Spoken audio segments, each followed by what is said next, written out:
এখানে আসার পর থেকে খুব চাইনিজ খেতে ইচ্ছা করছিল, তাই চপস্টিক্স নামের একটা চাইনিজ রেস্টুরেন্টে আমরা চলে এলাম।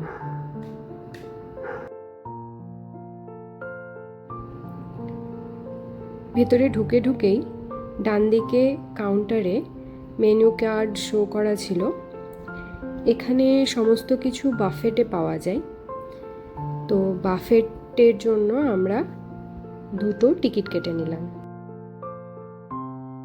রেস্টুরেন্টের ভেতরের অ্যাম্বিয়েন্সটা ছিল খুব সুন্দর, কিন্তু আমরা যেদিন গিয়েছিলাম সেদিন একটু ভিড় থাকার কারণে আমাদেরকে কিছুক্ষণ ওয়েটিং লাউঞ্জে বসতে হয়েছিল। 10 থেকে 15 মিনিট অপেক্ষা করার পরেই আমরা আমাদের সিট পেয়ে গেলাম এবং আমরা ভেতরে চলে এলাম।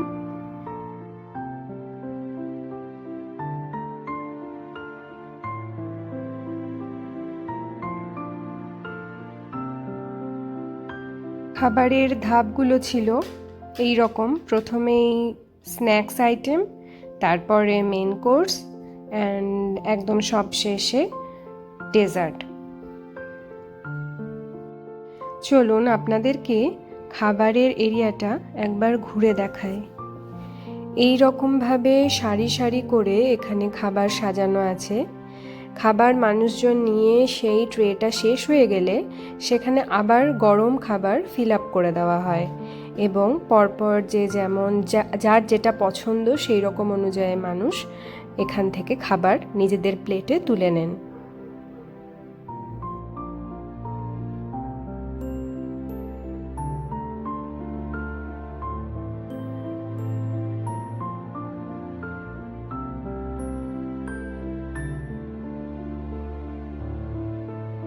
খাবারের গোটা এরিয়াটা একবার চোখ বুলিয়ে নিয়ে আমরা নিজেদের প্লেট নিয়ে নিলাম।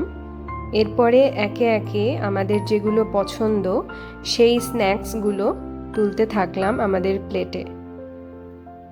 এটা ছিল খাবারের প্রথম পর্ব। প্রথম পর্বে স্ন্যাক্স নিয়ে চলে এলাম টেবিলে।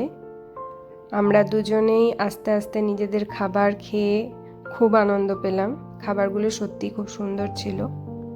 যদিও কিছু কিছু খাবার আমার পছন্দ হয়নি, কিন্তু ম্যাক্সিমাম স্ন্যাক্সই খুব ভালো ছিল। এরপরেও বাকি আছে আরও 2টো পর্ব, তাই একটু বুঝে শুনে খেতে হবে। স্ন্যাক্স খাওয়া কমপ্লিট করে এরপর আমরা চলে এলাম খাবারের দ্বিতীয় পর্বে, অর্থাৎ মেন কোর্সে। মেন কোর্সের খাবার একে একে প্লেটে নিয়ে নিলাম।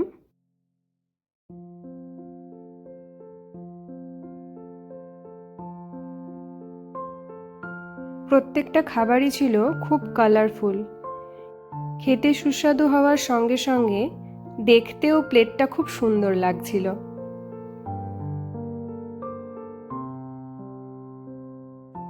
এইবার মেন কোর্সের পর শেষ পর্ব, এটা হলো ডেজার্টের প্লেট। বেশ কিছু ডেজার্ট নিয়ে নিলাম টেস্ট করার জন্য। যদিও বলতেই হয় আমাদের ইন্ডিয়ান ডেজার্ট অনেক বেশি সুন্দর খেতে, অনেক সুস্বাদু। তাও সবগুলোই নতুন জিনিস, একটু ট্রাই করলাম, ভালোই লাগলো। সবশেষে বলতেই হয় চপস্টিককে খাওয়ার অভিজ্ঞতা আমাদের ভালো ছিল। চলুন আবার দেখা হবে একটা নতুন ভিডিওতে আপনাদের সাথে।